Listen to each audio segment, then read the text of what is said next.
Topping today's news, the Foreign Affairs Minister clears up what role RBDF officers will likely play in the peacekeeping mission to Haiti. Senators debate the potential impact of new judicial amendments, including costs for additional judges, and Prime Minister Davis explains the amendments in the Protection Against Violence bill.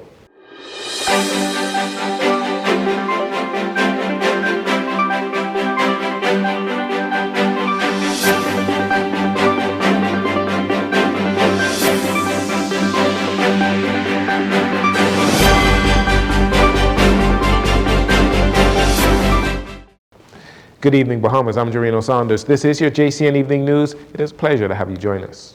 Minister of Foreign Affairs Fred Mitchell said the Royal Bahamas Defense Force officers who will be deployed to Haiti as part of the United Nations multinational peacekeeping force to help bring stability to that country will likely only be doing static duty. While speaking to the national television station on Wednesday, Mr. Mitchell said the Prime Minister will soon call a multi-sectoral meeting to try and determine exactly what are the parameters of the mission and what the 150 Bahamian soldiers will be doing. Mr. Mitchell said the government does not anticipate Royal Bahamas Defense Force officers engaging in heavy street fighting in the efforts to root out gangs. He said the aim is to allow the Haitian National Police to do their job. This year was plagued with gang violence in Port-au-Prince as civilians were murdered, injured, and forced to flee their homes.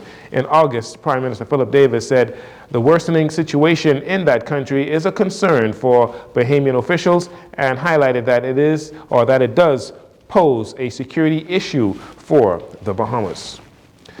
The Senate debated a compendium of judicial bills with proposed amendments while facing harsh criticism from Senator Michaela Barnett Ellis. Senator Barnett Ellis challenged the Supreme Court amendment bill and the addition of 5 new Supreme Court judges, arguing that these additions would not significantly help to fix the backlog of court cases or judicial misconduct, making it an unnecessary, costly expansion, she says.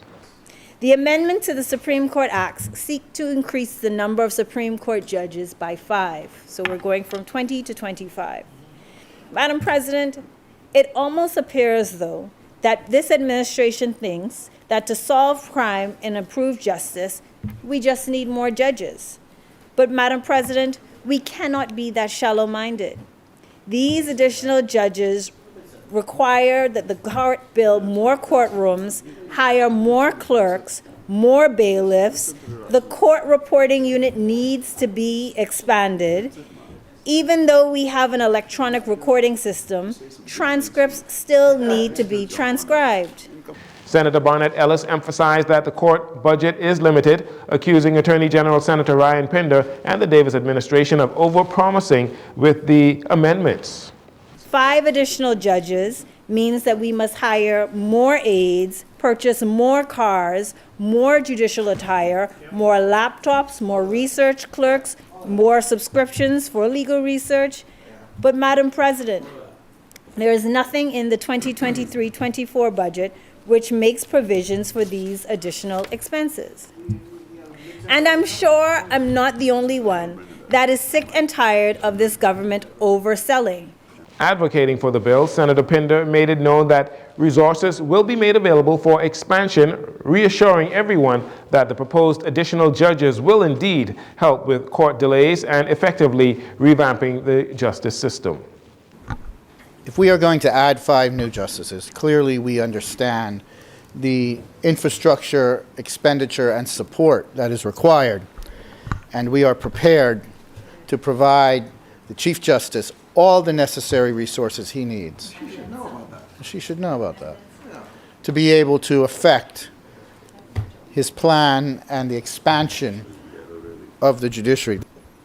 For years, Madam President, the country has suffered under a regime where judgments and decisions have been delayed unnecessarily. In certain instances, for years and years and years, which has a direct effect on those who are looking to get justice from the courts themselves. And it is inequitable, it is unfair. In the private sector, you would be terminated, you would not have a job. Senator Pinder concluded his response to Senator Barnett Ellis by supporting the notion that an independent judiciary disciplinary framework is necessary, especially with the addition of new judges. For years, Madam President, the country has suffered under a regime where judgments and decisions have been delayed unnecessarily. In certain instances, for years and years and years, which has a direct effect on those who are looking to get justice from the courts themselves. And it is inequitable, it is unfair.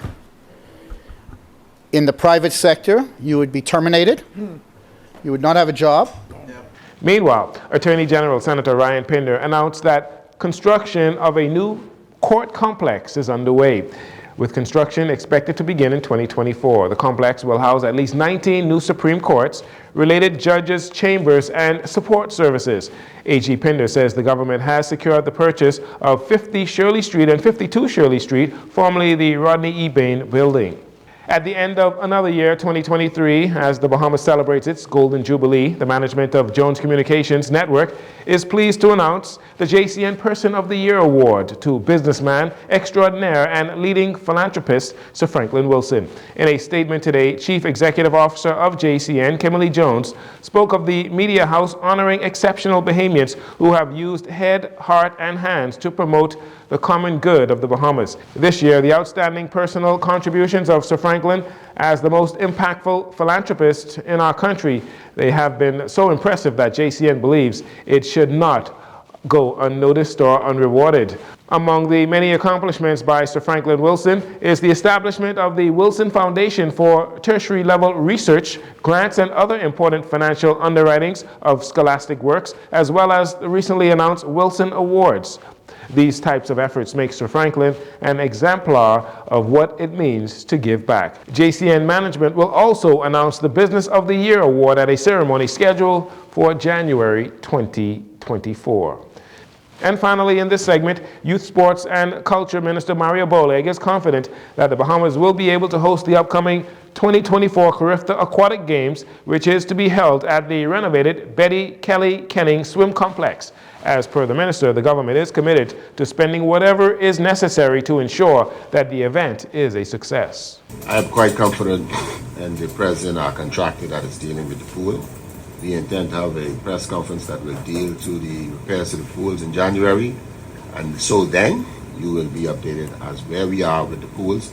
And I'm sure come Easter, we will be hosting this event. There's no doubt about that. There's no question about that. Minister Boleg spoke to the importance of the event, stating that it brings the top junior swimmers in the region together for high-level competition. To us, this is not just a momentous occasion. It is a testament to our commitment to youth excellence, sportsmanship, and the undeniable passion we have for sports in our country. The Carifta Swim Championships is a prestigious event that brings together the finest aquatic athletes from 25 countries across the Caribbean. And we are honored to open our doors and welcome these talented individuals to our shores.